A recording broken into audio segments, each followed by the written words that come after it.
I'm not sure if it's good morning or good evening or good afternoon here. It's 12 o'clock. My name is James Peniston, United States Air Force retired. In 1980, I was assigned to the largest tactical fighter wing in the Air Force at the time. I was stationed at RAF Woodbridge, England. I was the senior security officer in charge of that base security.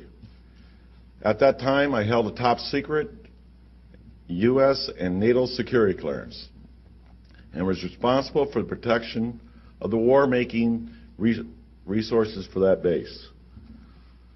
Shortly after midnight on the 26th of December 1980, Staff Sergeant Stephens briefed me that some lights were seen in Rendlesham Forest, just outside the back gate. He informed me that whatever he seen didn't crash. He told me it landed. I discounted that and reported to the control center at the base that we had a possible downed aircraft.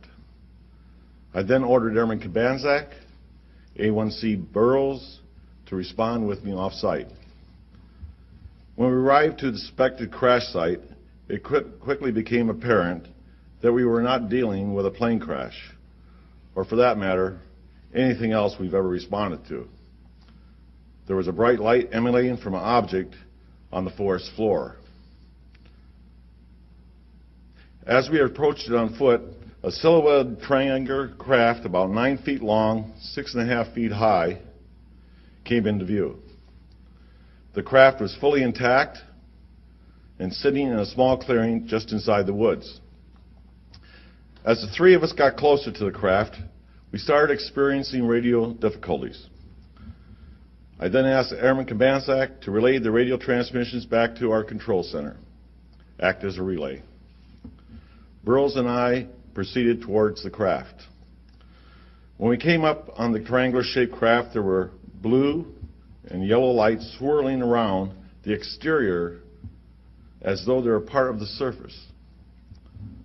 The air around us was electrically charged, and we could feel it on our clothes, our skin, and our hair. Nothing in my training prepared me for what I was witnessing. After 10 minutes without any apparent aggression, I determined the craft was non-hostile to my team and to the base. Following the security protocols, we completed a thorough on-site investigation. This included a full physical examination of the craft, which included photographs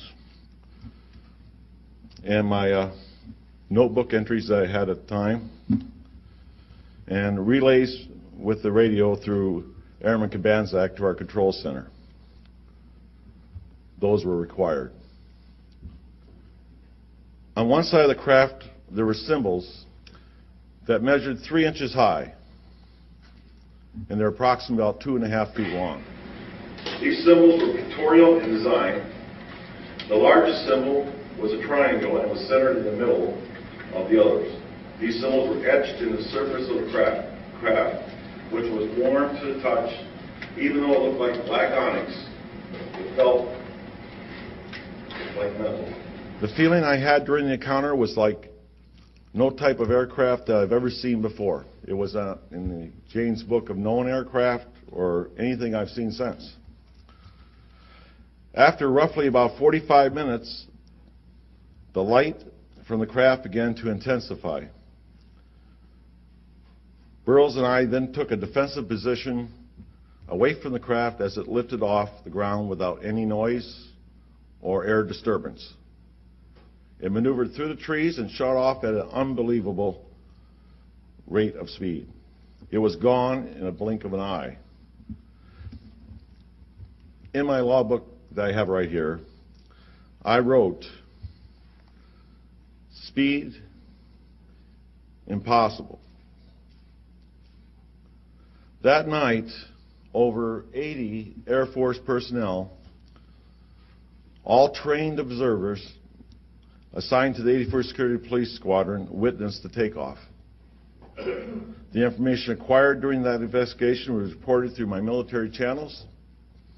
The team and witnesses were told to treat the investigation as top secret, and no further discussion would be allowed.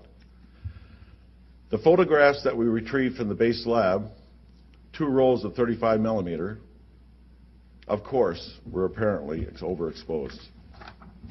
Thank you.